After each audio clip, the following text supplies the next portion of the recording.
What's up, everybody? Welcome back to Mud Bandit Off-Road. We're getting everything ready, fixing to go up to Bogs and Boulders for a full weekend. We got a cabin rented up there. We got the old Talon, we got the old Rubicon. But what I wanted to show y'all, I just installed a 2.5-inch HighLifter lift kit for this Honda Talon. I've got some clips of the install. It was real noisy that day and the audio wasn't good. It was raining real hard. So let me show it to you. Real easy to install. It actually gave me right at 3 inches of lift, which I am very, very surprised and pleased with. You can see the ground clearance we've got on that machine. We've got 18 inches of ground clearance under this machine with no portals, just the lift and running 32-inch tires on it.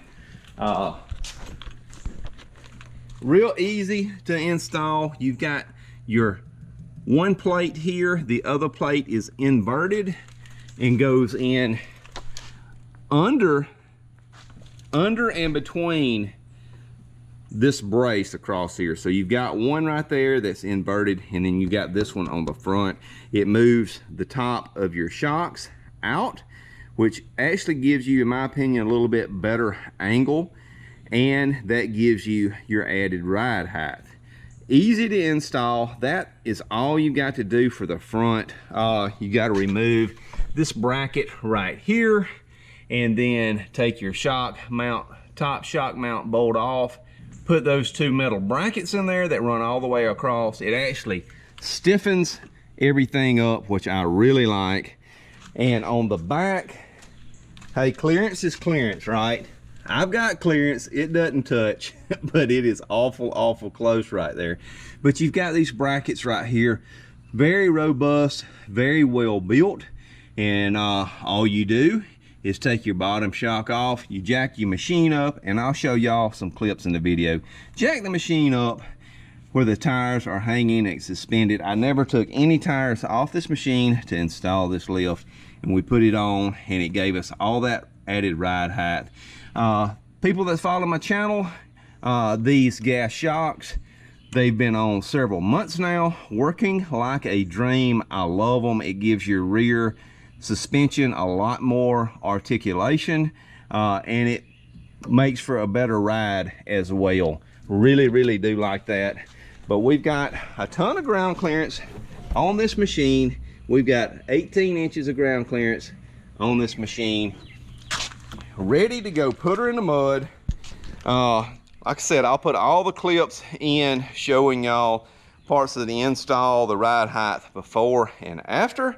And go ahead and subscribe to the channel if you hadn't already, because bright and early in the morning we're headed Bogs and Boulders to ride Friday night, Saturday night, come back home Sunday. It's gonna be a great time. It's been raining today. Hopefully it's been raining up there. All the trails will be muddy, and that will be a great, awesome, fun time. So without further ado, here's all the clips of the install. Thanks for watching. Today, we are going to be installing a 2.5-inch lift for the old Mud Bandit. This is a Honda Talon 1000X model. This is a HighLifter kit. Comes with all the hardware. 2 plates for the front, goes right here, and then you have your riser brackets that will go back here on the bottom of your shock to raise it up. We're going to take a measurement beforehand of our ground clearance, see what we've got, then start on this lift. If you like this video, smash the like button. Don't forget to subscribe to the channel. I'd appreciate it. It'd help me out a lot. Enough talking, let's get started. All right, we're going to start in the front. We're going to get a height looking at about 15.25 inches of ground clearance on the front of this machine. Let's go to the back. We'll get a measurement back there as well. All right, and to the back, we're looking at 15 inches. That little skid plate's bent down just a little bit right there on that one side. Got to put another, look like that screw pulled out right there. We got to fix that, but we'll go over here to the side. It's not damaged. 15 inches. So we've got a full 15 inches of ground clearance under this machine. This is going to be a 2.5 inch lift kit. I'm not expecting a full 2.5. I'm expecting between 1.5 and 2 inches of lift. So we'll see. Let's get started. I am running 32 inch tires on this machine. At full lock, there's a slight little rub right there on the fender, in the fender well. Not much at all. Not enough to cause any issues. You can see just a little slight rubbing, and I think that's probably from mud buildup because it is tight right there. So hoping this will help. The end goal with the build on this machine is I would like to have 6 inch dual idler portals and 37s or 38s on it. So this will help as we progress to that point, starting with this lift. All right, we've got it jacked up with the front wheels off the ground. The first step on this lift is you have this bracket right here. You got to completely remove it off of both sides. There's one on both sides of the machine. That's the first step. We'll go around to this side, remove this one.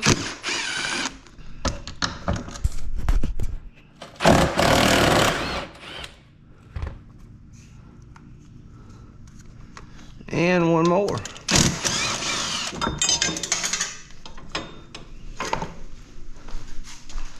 All right, both of those are off. All right, the next thing we do is remove our shocks from this upper bar. That'll be a 17 millimeter. All right, our next step is to put our brackets in the front. This bracket right here goes right in the front. It's notched out for your little bolt tabs. Goes in just like that. We'll go ahead and get our bolt and our washer. Go ahead and get it staged like that on each side. Now the second one goes up, it goes inverted like this, up under. That's how it fits. Don't try to put it in from the top side because that's not where it goes and it won't work that way. So what you want to do, you want to work it around. If you're doing this by yourself, hold one side up, get your bolt through. We do have a spacer we're going to put in there, but we're going to get it lined up first. Now we get our spacers. The kit comes with 2 long spacers and 2 short spacers. You want to use these shorter spacers in the front. And I do have a secondary battery. I built the bracket myself, and this kit does not interfere with that because that back plate is inverted and comes up inside this U channel. So it doesn't interfere. If anybody's running a dual battery setup, it doesn't interfere with that at all. All right, we have got our shocks bolted back up. The kit gives you more bolts to put in here. I use my original bolts because they shorted me on my washers. I only had 4 washers left. I'll need a bunch more washers for the back. I found a few. So the original bolts, you know, you're looking at the same space and everything. So I put the original bolts back in. Now we're going to tighten all this up and then let it down.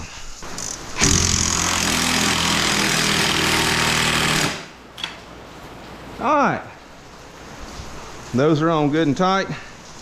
Should be able to let the machine down off the jacks and the jack stand. All right, now we go back in with our little bracket bolts. Try to start these by hand.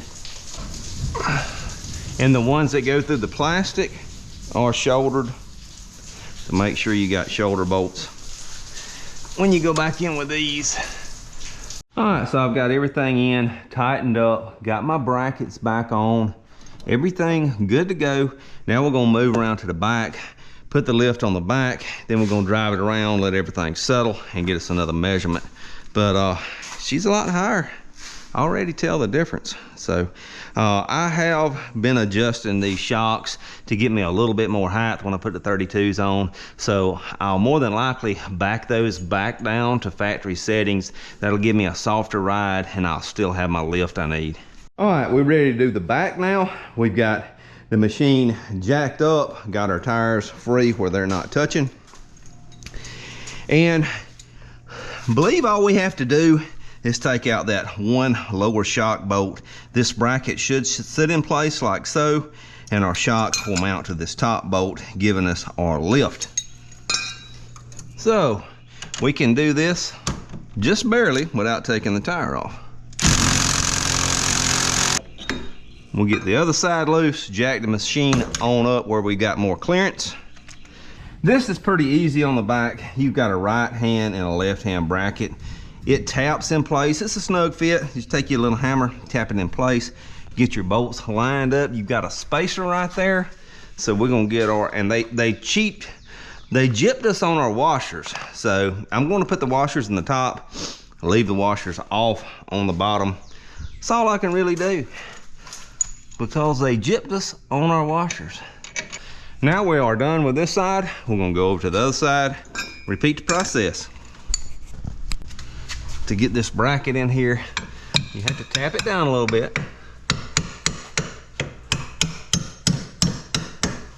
Like that. Get her lined up.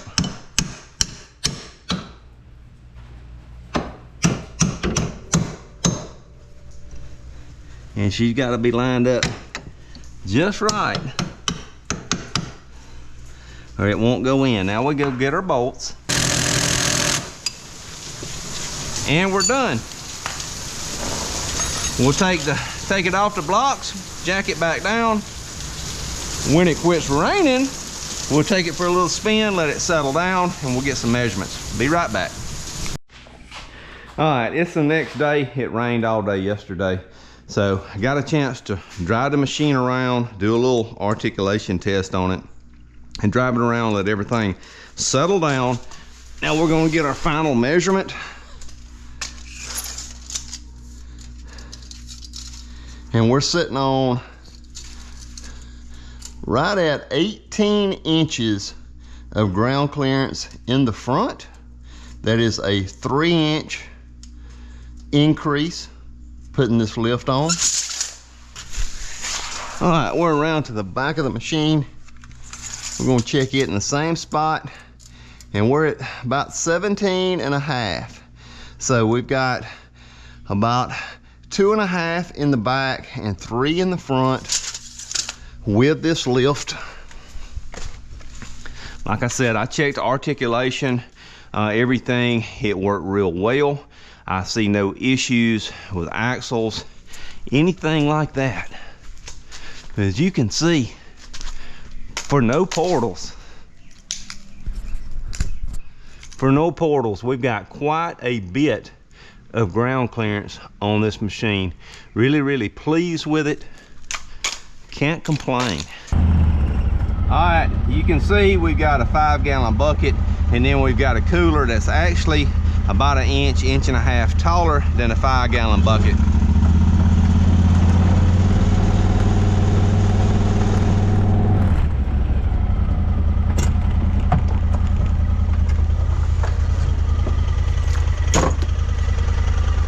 So like I said, I am real happy with the ground clearance on this machine.